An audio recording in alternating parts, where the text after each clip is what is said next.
Hello, welcome to TV Toastmasters. TV Toastmasters is in the Anderson Community Television Station, and we are in the Anderson Community Building.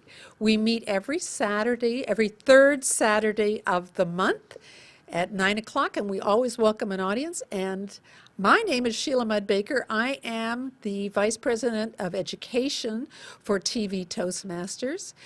Today we're going to have contests, an international speech contest. No, we are not bringing in people from all over the world today. This is the first stage of the international speech contest. At each stage, the competitors would have defeated more and more people. So this is the very first stage. Each club has an international speech contest. We also will have an evaluation contest. That is, that we'll have a target speaker, and we will have 5 people who will leave the room, and one by one they'll come in and evaluate, and may the best evaluator win. And the person who's going to explain all of this to you and keep us in line is our Toastmaster of the day, Darren Henderson. Please welcome Darren Henderson.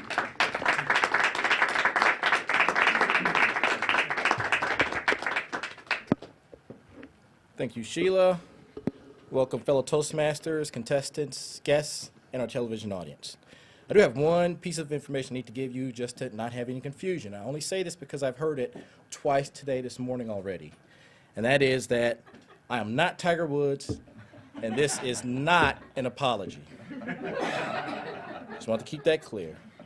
This is the TV Toastmasters International Speech and Evaluation Contest. And as a person who's participated in contests before, this is an exhilarating experience for all the contestants, and also a very nervous one. I have, whether you win or lose, it's a great experience. And of course, I've done a lot more of the latter than the former. Now, the interesting thing about the international speech contest is most contests will end at the district level. This contest carries all the way through until the Palm Springs, California International Toastmasters meeting, and there will actually be a world champion of speaking crowned at that contest. So for all we know, the future world champion of speaking may get his or her start this morning. So at this point, we're ready to begin our international speech contest. Our first contestant, Steve Ahrenholz. Love lives on. Love lives on, Steve Ahrenholz.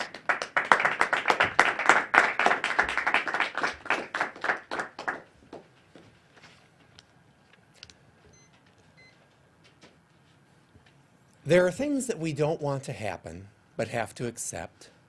Things we don't want to know, but have to learn.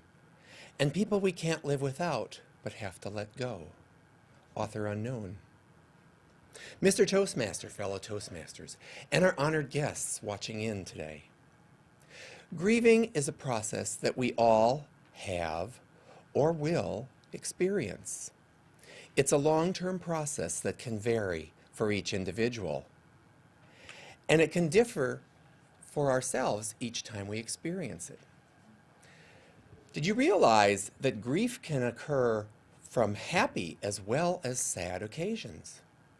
Children leaving home, moving into a new house, a promotion at work, taking a new job. These can all be happy events. But we usually associate grief with either a loss or a death.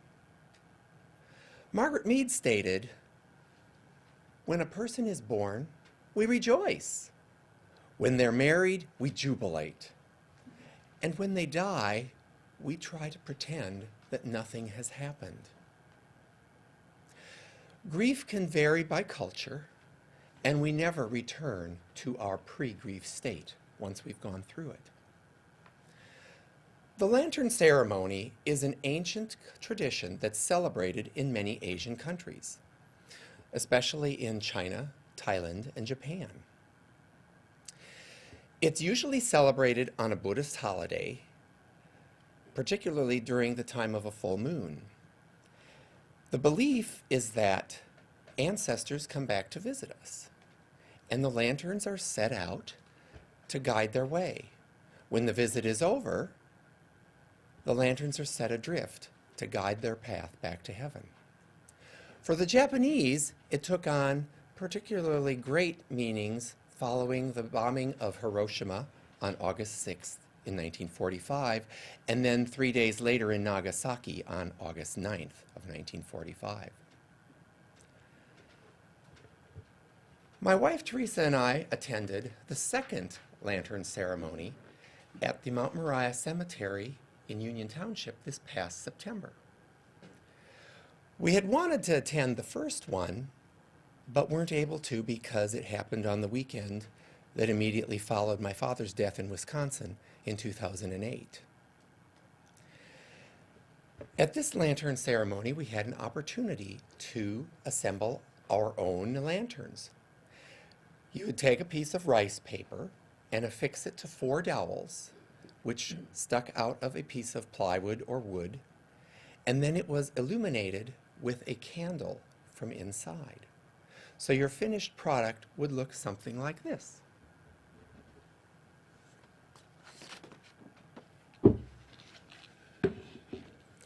And the tea light would be inside.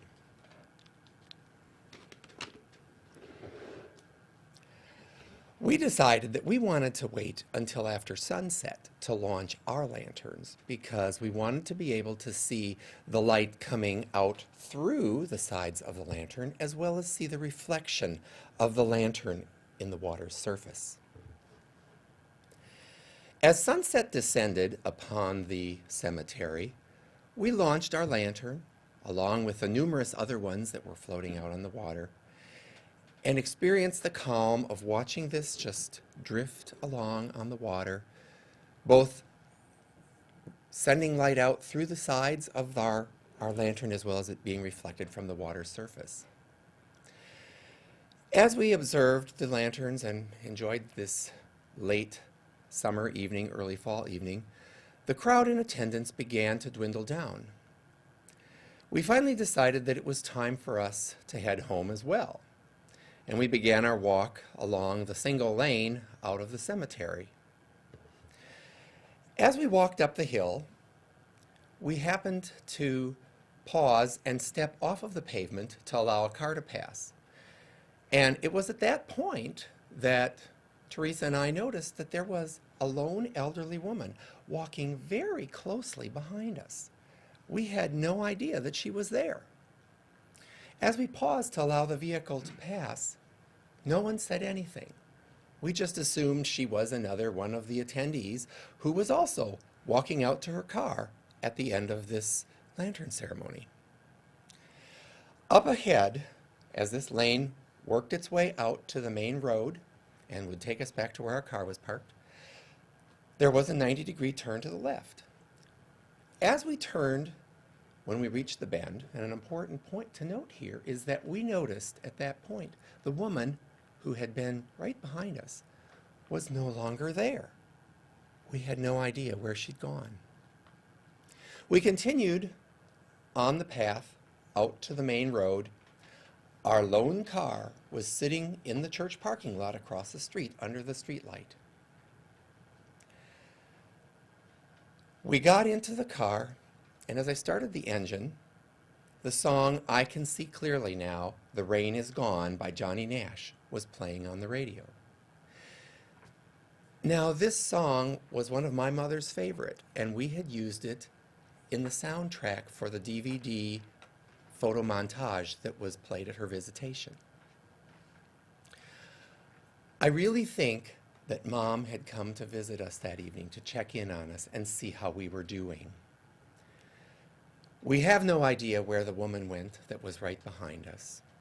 The grief consultants that we had worked with for both my mother's funeral and my father's reminded us that people that we love and that have loved us, even though they're gone, their love lives on.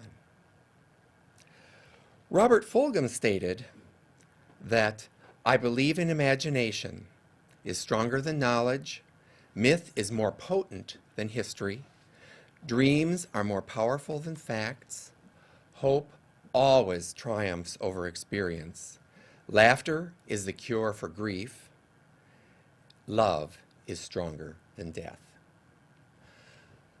I may be a scientist in my day-to-day life, But there are things that I can't explain, and some that I really don't want to. Mr. Toastmaster?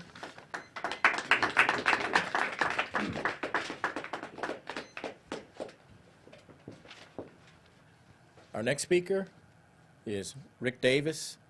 Everything I learned in Toastmasters. Everything I learned in Toastmasters. Rick Davis.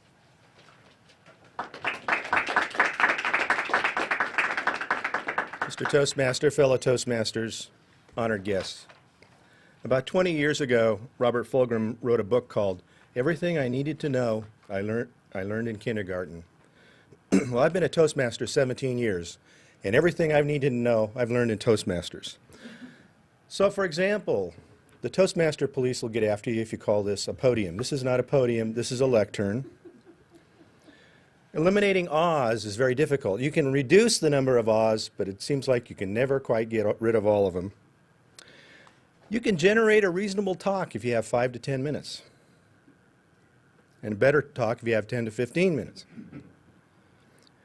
You always, always, always must have a beginning, a middle, and an end, no matter if you're giving a speech, a table topic, or an evaluation.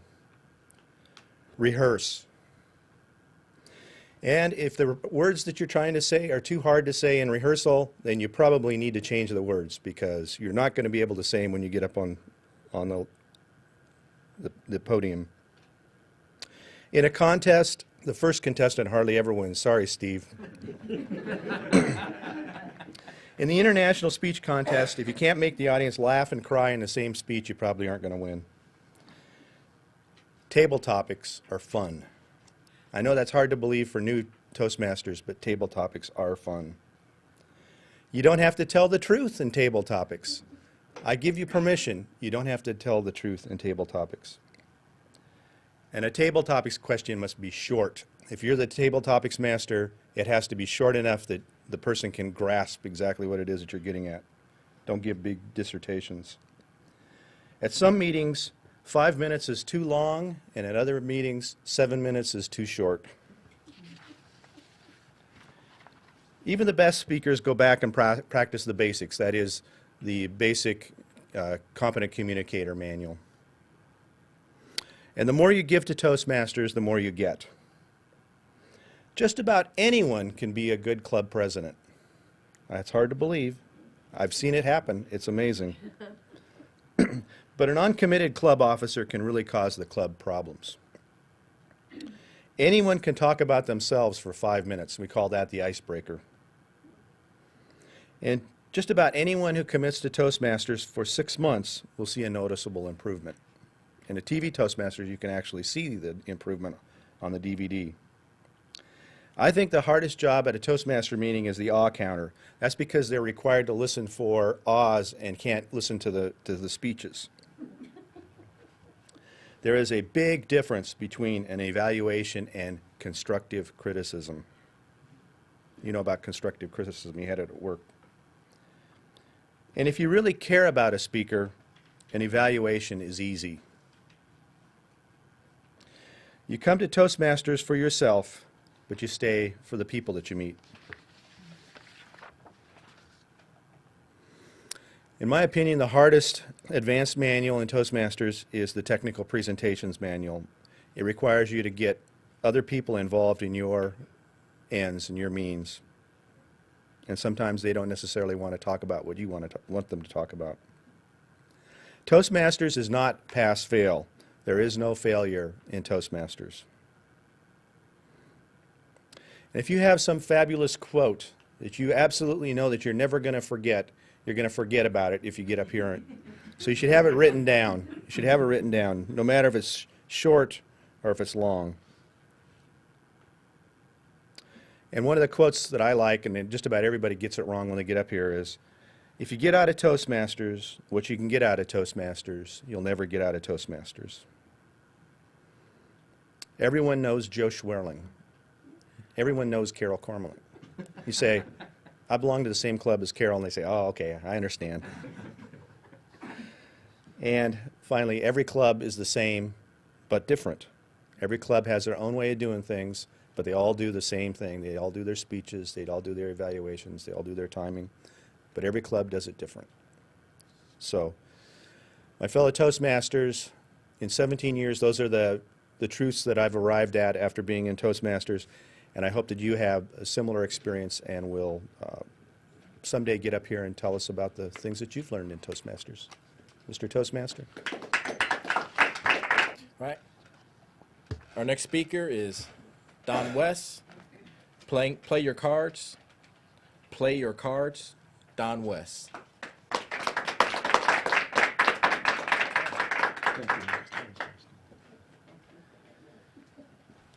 I had a deck of cards, and I removed the ace, the 2, the 3, the 4, and the 5, which I have here in my hand. And I'll deal out 4 hands. Each person will have 5 cards.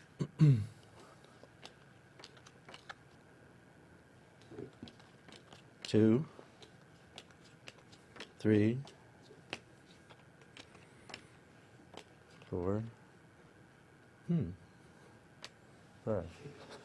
Those short ones, lost ones from somewhere.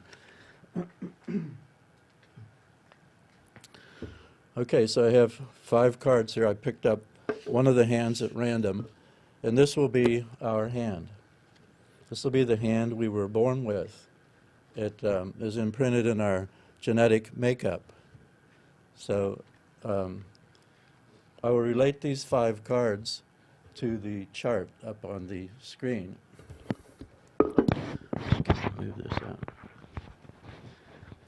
So in the chart we have 5 columns corresponding to the 5 cards. Now the first card to pick up here at random, I had shuffled these, so they're randomly chosen, is a 3.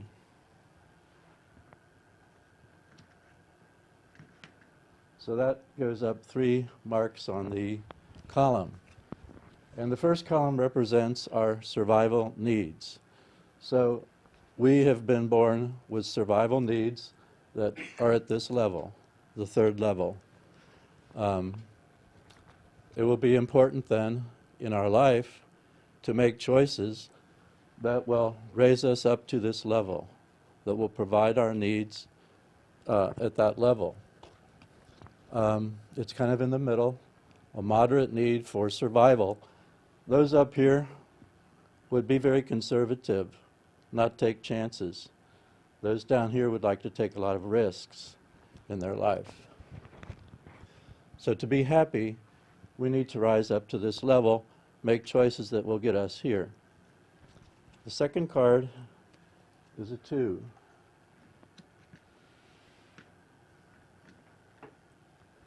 So that represents the control that we need in our life.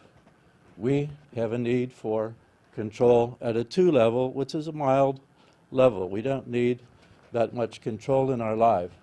Control means like our autonomy, the strength that we have in making decisions, the strength that we have in initiative, the initiative that we have in our life. So we have a mild need for those kind of qualities, but still we need to make choices if we're going to be happy to arrive at that level 2. Third card is another 2, a mild need for relationships. So that involves being with people. Someone at a very high level would get their energy from being with a lot of people. They need to be with people in order to get their energy. Someone down at a lower level can get energy from being alone, from retreating from the presence of other people. So here we are at a mild level for that. Number 4 here is a 4, our need for freedom. So that involves something that we all know about, freedom of speech, a person that really has a fairly high need for expressing their opinions, for moving about, taking vacations, being able to be free of movement, free of what they write, and so on. And here we have a 1, our need for fun. So we don't have to party too much. Someone up here would be a party animal, so to speak. So those are the five needs that we have in our life according to this particular model. Now, there are many different models that we can look at and perhaps would prefer, but this is just the one. Some emphasize our emotional life, some emphasize our cognitive life. This particular one emphasizes our doing, making decisions, meeting goals. And a lot of these different models overlap. So you've probably heard of those different kinds of models. So we need to make decisions in our lives, and perhaps making a decision to join Toastmasters would be one that satisfies our need for perhaps relationships, our need for control. So they kind of overlap. If you improve in one, you're likely to improve in another. So in conclusion, I would like to quote from a famous person who actually is in this room this morning and wants to remain anonymous. And the quote is, "Play your cards correctly, and you will be a better person. And this world will be a better place." Thank you.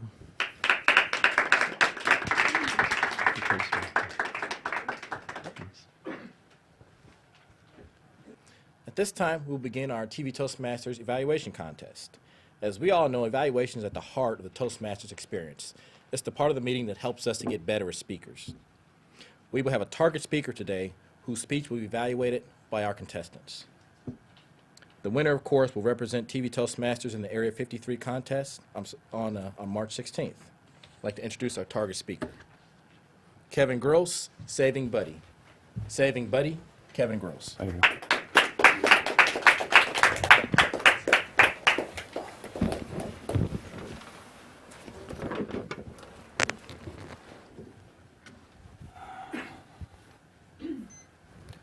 Have you ever driven I-75 or I-71 north to Columbus or beyond and noticed how much farmland Ohio has? Back when I was a kid, most of all Anderson Township was farm. So you can imagine, back in the 1800s, the state of Ohio was entirely, nearly all farms. They didn't have any big cities like we know today. In 1831, the Burgess had a family farm in Akron, Ohio. 10-year-old Henry lived on this farm with his best friend in the world, Buddy, the most lovable and loyal beagle a boy could ever have. If you would have met Buddy and Henry together, you would have swore their heart beat as one and they shared the same heart. Have you ever had a dog like that? One that wasn't a pet, but it was a family member. Buddy and Henry, they went everywhere together. Every day that Henry went to school, Buddy was right there with Henry, walking him to school. Then Buddy would go back home to protect the family farm for the day. And no matter where Buddy was, at 2 o'clock every day, Buddy'd come back to school, pick up Henry to walk him home safely. Every day after school, Buddy would help Henry with his chores. For example, they would go and gather the cows for the 4 o'clock milking. Buddy would make sure the hogs stayed in line when it came time for their feeding. And late at night, Buddy and Henry would go out in the fields of the farm and round up all the livestock to bring them in for the evening. Every night, as Henry lay asleep in his bed, Buddy was right there on his side, always there and always protecting him. The August when Henry turned 12, Henry's dad came, had a talk with Henry. In all my years, I've never seen a drought like this. Henry, you know, all of our crops died this year. Most of our livestock. The few livestock that we have won't make it through the winter. We might not either if we stay here. Mom and I have been talking. We've decided to move. We're going to sell the farm, We're going to move to New York so I can find work. A few months later, the Burgess moved to the Bronx.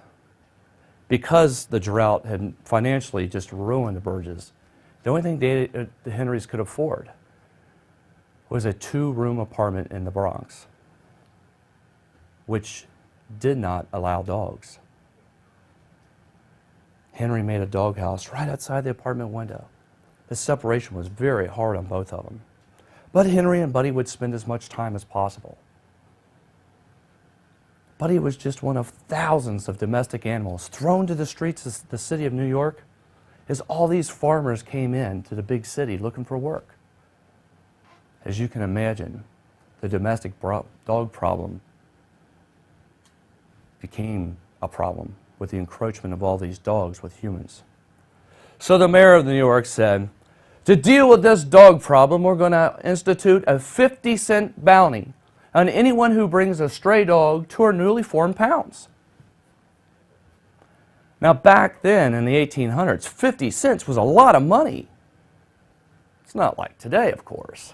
You could buy a whole loaf of bread for 50 cents back then. The financial reward was so great that hundreds of people would go out and find stray dogs. Some would even target people's pets. As you can imagine, this just put an influx of dogs in the city that the city just wasn't prepared to handle. In July and August of 1835, the city impounded 5,825 dogs, one of which was Buddy. See, some heartless deadbeat came in the middle of the night, took Buddy off his leash, and turned him in. Just for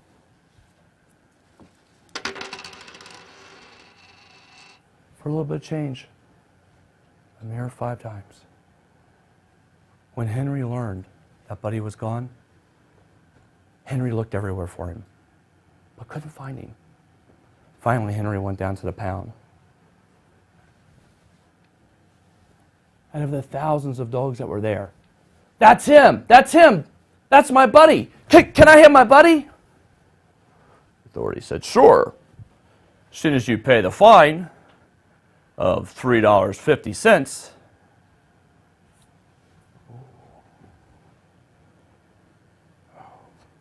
I don't have $3.50. But I'll get it. Give me a few days, I'll get it. But he ran out of there. He started working day and night. But he shoved coal. He moved produce. He even painted his landlord's apartment. Anything that people were willing to pay Buddy for, or Henry for, Henry did. It only took Henry 3 days to earn the money.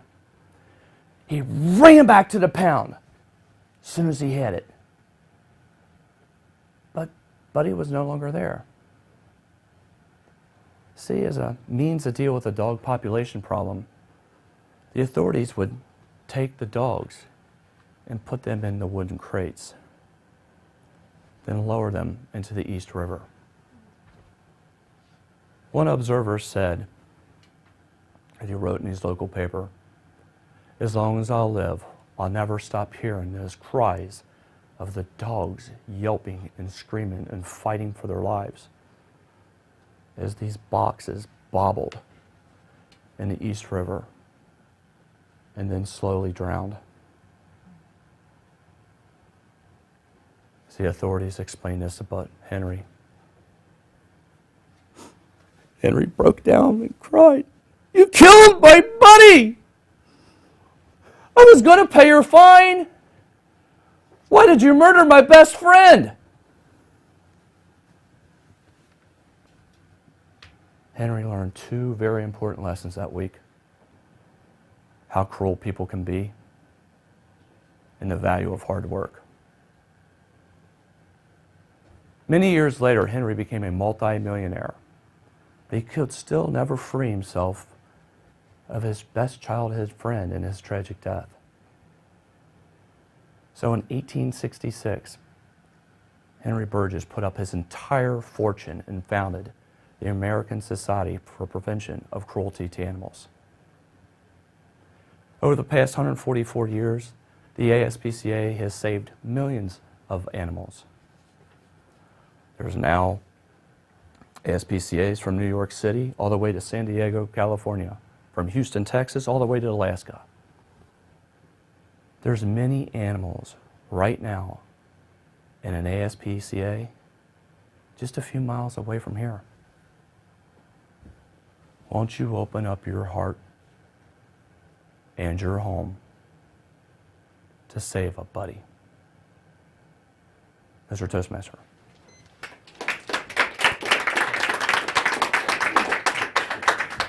Our first contestant in the evaluation contest is Rick Davis. Rick Davis.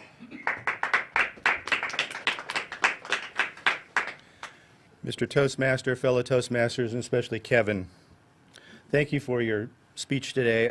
It was a really nice speech. I really enjoyed the topic, Saving Buddy. The high points of your speech I thought were really, really good. It's really an emotional speech. You really carried us along. It had its high points and its low points. You start out with a question, which brings people into the topic. You ask, have we ever had a dog that really meant as much to us as Buddy? We started out in 1831 and followed this story through to 1866, the founding of the ASPCA. At first, I couldn't understand why we were going back to 1831, but then it turned out to be a true story, and so it of course, required that we follow the history. Henry and Buddy are good friends. The tragedy of Buddy's death, very emotional, and you brought out the 50 cents and showed us this is what Buddy's life was ended for. This bounty.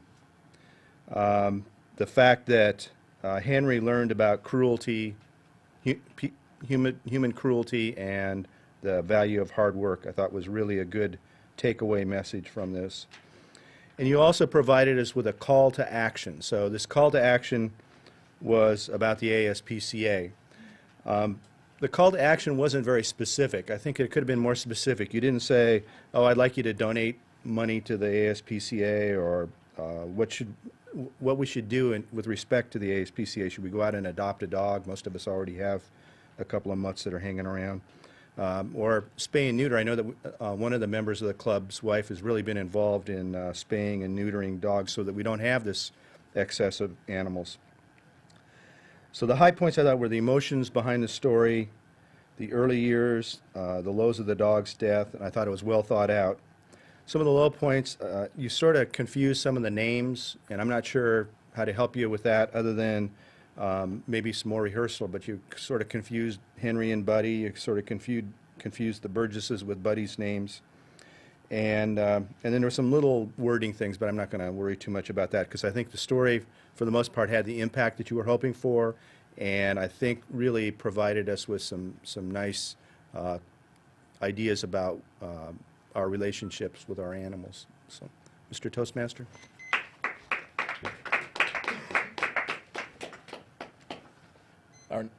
Our next contestant in the evaluation contest is Steve Ahrenholz. Position number 2, Steve Ahrenholz.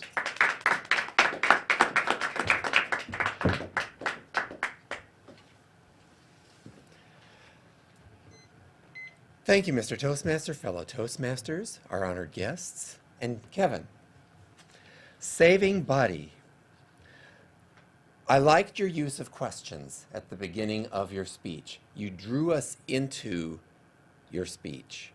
When you asked us about having a dog when we were growing up, I did. I had 2 dogs when I was growing up. I always wanted dogs. I have 2 dogs now, and they do enhance life quite a bit. You used vocal variety, and you really took advantage of the fact that you had different characters in your speech and used that to give some emphasis through the use of vocal variety. Your body language was also very good. I thought that when you did your kneeling down and when you bowed your head, when Henry was finding out that Buddy was gone, that added emphasis to the speech, and also you could feel what Henry was experiencing. A couple of things that I would like to propose for consideration or think that might have enhanced your presentation a bit more was when you put your dimes on the lectern, you had your lecterns sitting over here and you just kind of tossed them over there. You wanted to emphasize the fact that they had this 50-cent bounty on Buddy, and that it was actually quite a bit of money at that time. But I was sitting in the back, and this was off to the side, and so it was kind of hard to get the emphasis that I think you intended for the audience. And especially since we're on camera, what I would suggest you consider as an alternative would be to just drop them in your hand or something like that so that everyone can see it, and also in a studio like this, the camera can pick it up as well. I thought it was really nice how this built to present to us the fact that Henry Burgess was the founder of the SPCA. You wound your speech up with a call for action, and you tied it together, I thought, quite well. Overall, I really enjoyed your speech. It made me appreciate my dogs even more, and I look forward to hearing your next speech. Mr. Toastmaster?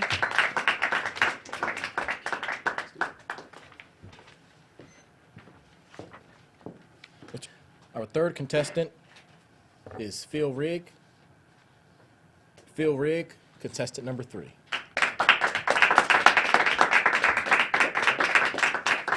Thank you, Mr. Toastmaster, fellow Toastmasters. I want to thank you, first of all, Kevin, for coming out and participating. Obviously, a very accomplished speaker. For myself, I must be a glutton for punishment because this is the first evaluation that I've ever done, and I've joined a contest. And it's hard to be critical for me, and he's definitely made it a very, very difficult because he is an accomplished speaker. The story of a dog and a boy and his dog is a timeless tale, whether it be fiction or not. I found, the research that went into it, the years 1866 and the moral lesson that was learned was a fantastic story. Your voice inflection, when you were talking about the drought and Father coming in and speaking of the drought, the mayor's 50-cent proclamation, made me think, my God, what a horrible thing to do. And just the enthusiasm of a young boy saying $3.50, which was a huge amount of money back in those days. He said, I'll do it, and he did it in 3 days. As far as any criticism, I really had to fish to find anything. As you spoke, you seemed, it may have been on purpose or by design, a little introspective. As you spoke, you're doing a little of this and less contact with the cameras and everybody out here in TV land and here in the studio. But that was the only thing that I could really pick apart. What I really did love is the visual aids. When you took the 50 cents and the coin to really make your point come across here on the lectern. I thoroughly enjoyed the speech. Now I know who started the ASCP. But as far as I'm concerned, that's one of the best speeches that I've heard. I've not been in Toastmasters for very long, but one of the best I've heard, and you made it very difficult to evaluate. But I appreciate the opportunity, and once again, thank you for coming out, fellow Toastmasters.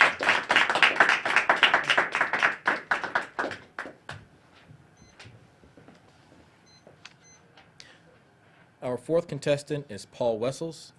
Paul Wessels, contestant number 4.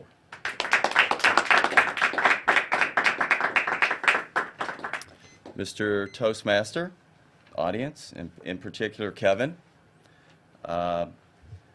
good speech. The goal, I think, of the speech was to try to get you to think about the ASPCA.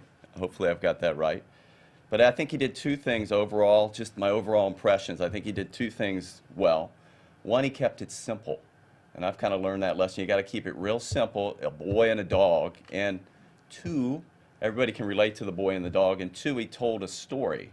And I think people remember things better when you tell a story.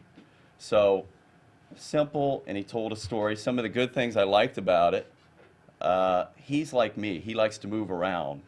This podium, or whatever you call it, I tend to want to move around. And Kevin, I think you did a real good job with hand gestures, kneeling down, moving, that sort of thing. And I'm partial to that kind of presentation, so I like that a lot. Good eye contact, natural gestures.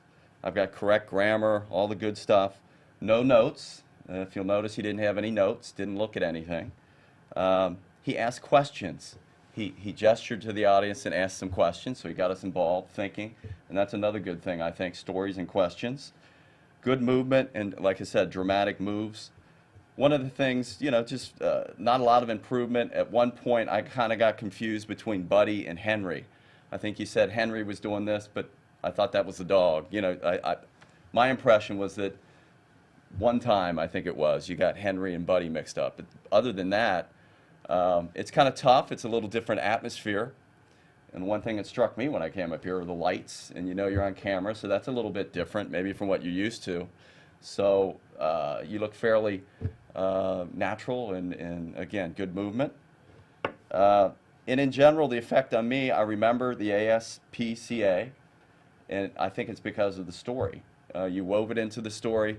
Maybe a little tighter story. You started with I-75, I-71, and it went on a little bit, but you brought it right around at the end. You kind of led us on, which was good. And where's he going with all this kind of thing? And he brought it back to the founder of the ASPCA. And I thought that was really good. So overall impression is very good. And for coming up here in a new atmosphere, very well done. Thank you.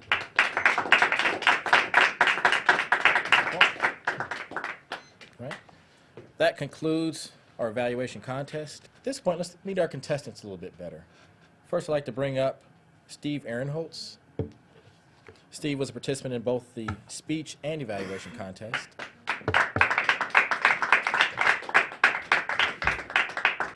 Thank you, Steve. I'd like to present you with these. Thank you once again for both your speech and your evaluation. I saw in your biography that you have an interest in environmental issues. Just curious, if you had to pick out one issue that's critical going forward, what would that one issue be from an environmental standpoint? I think one of the issues that is a major threat, and it's also loaded with controversy, and there are a lot of people who see it from many different perspectives, but I think global warming is a really big concern because it has the potential to render our planet almost uninhabitable. With the expansion of hot areas, you're going to have tropical diseases spread much wider as far as where people can contract them. You may have some climate areas now that are not so warm, more habitable in some people's minds, but you also have to realize we're going to have a lot more desert land. All right. Thanks, Steve.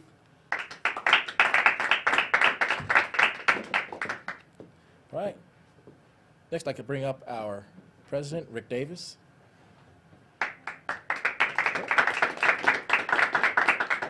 like to present you with certificates of participation for both the speech and evaluation contests. All right, thank you. Thank you very much. And Rick, you mentioned that you've just recently went to what reunion was it? My 40th. Your 40th High I school don't want to say 40 and it was 30, so your 40th high school reunion. Just a question, as you went back, was there anything you thought 40 years later, wow, I wish I'd done that differently in high school? Ah, boy. This isn't table topics, by the way. Right. So I can lie, right? That's right. I think looking back, it's interesting because some people seem to feel that that high school is like the worst 4 years of their life. I was involved in a lot of activities, and I actually wrestled in high school and things like that. So I sort of look back on it with fondness, and I sort of enjoyed my time. And looking at my kids, they just recently, they're finishing up college, that sort of thing. I don't think they had as good a time in high school as I did. I don't think they were as active in sports or as active in outside activities, that sort of thing. They did a lot of work. They worked at their jobs and things like that. But I think I think I had I don't know if it was an ideal high school time, but I think that you know, I would tell any students today that are in high school or going into high school that this is a great opportunity for you to meet a lot of people, to make friends, to sort of find out who you are, to be involved in activities that you're probably never going to be able to do again, and you know, really enjoy your time and look on it more as a positive experience and not a negative. And you know, 40 years later, you'll go back and you'll meet these people, and they'll remember you, and it's a great time. All right. Thanks, Rick. Next, I'd like to bring up Phil Rigg.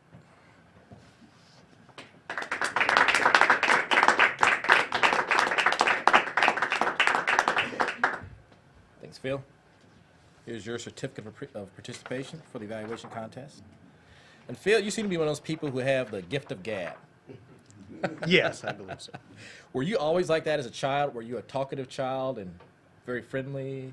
Well, when you were speaking about the high school reunion, I was thinking about my high school days. I was not always somebody quick to speak. I was a little bit shy when I was a younger man.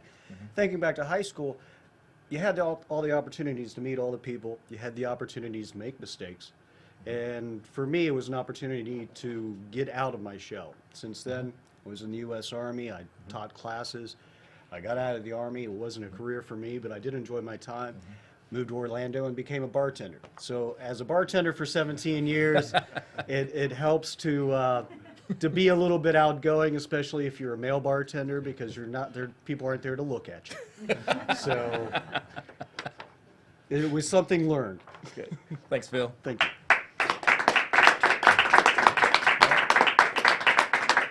All right. Finally, I'd like to bring up Paul Wessels.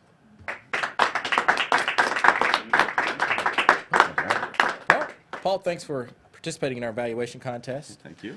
I know when you joined, you mentioned that part of the reason you wanted to do this was to help you on your job. Right. Can you has this helped? Has being in Toastmasters helped you in your work life, professional life? Actually, not really yet, because in your professional life, you got that down pat. You know what's going on. You know the subject matter. It's almost subconscious when you do it. Up here, it's totally different, and this is more stepping out into the unknown, trying to improve yourself, doing something you're not familiar with, trying to, and I guess in that aspect, it does help you with respect to your job. My job is basically, it's a technical, you know that, I've dealt with you a little bit, technical sales. A lot different, a lot harder than you would think. Technical sales, you walk in, they think you're going to sell them something. You're trying to help them, obviously there's a wall right away.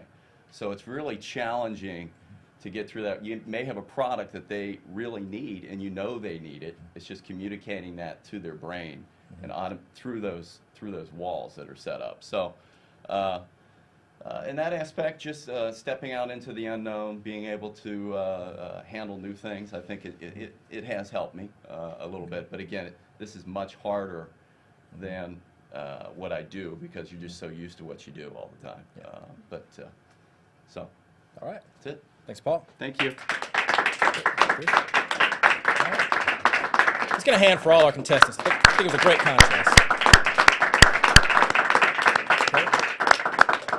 At this point, our contest chair, Sheila Mutt Baker, will come up, and we will present certificates for the winners. We will present only the first and second place. That does not mean the third place didn't qualify, but just the first and second. For the club speech contest, second place, Don Wess.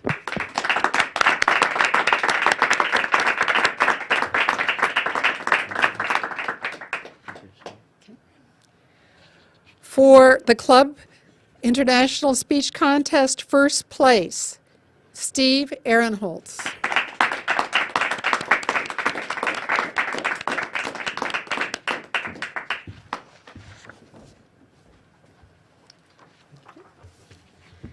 For the club evaluation speech contest, second place, Paul Wessels. Thank you. Thank you. For the club evaluation speech contest, first place, Steve Ahrenholz.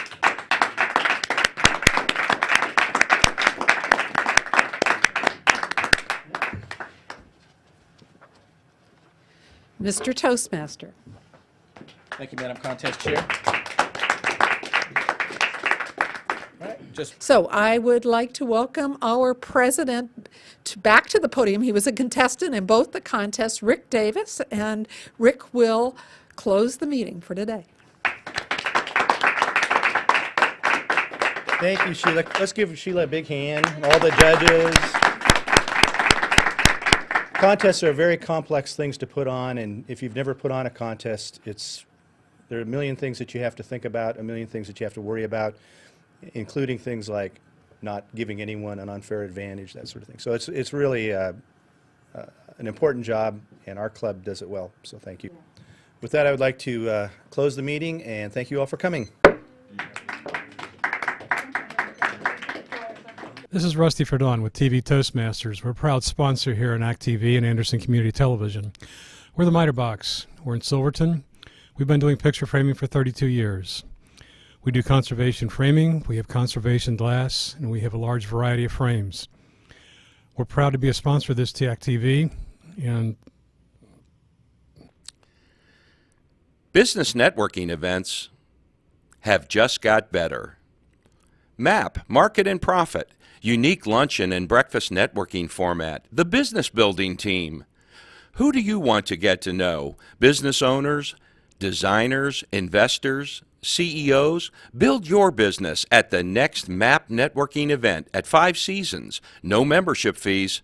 MAP is proud to be a sponsor of TV Toastmasters.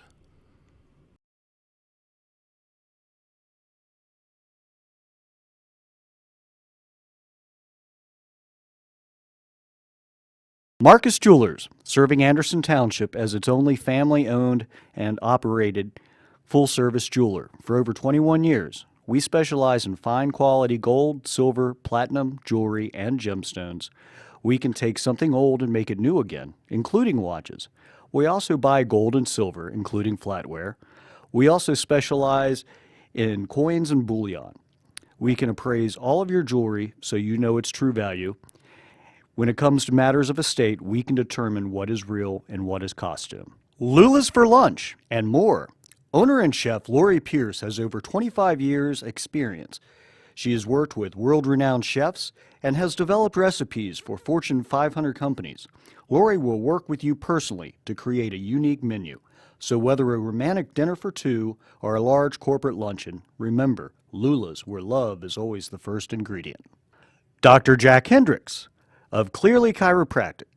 Dr. Hendricks is a graduate of Logan College of Chiropractic in St. Louis, Missouri. His #1 goal is to educate patients on how their body works and to release the cause of pain, stress, and anxiety in their lives. Dr. Hendricks himself was helped by this unique, holistic approach when he was 19 and has been practicing in the heart of Anderson Township for 13 years.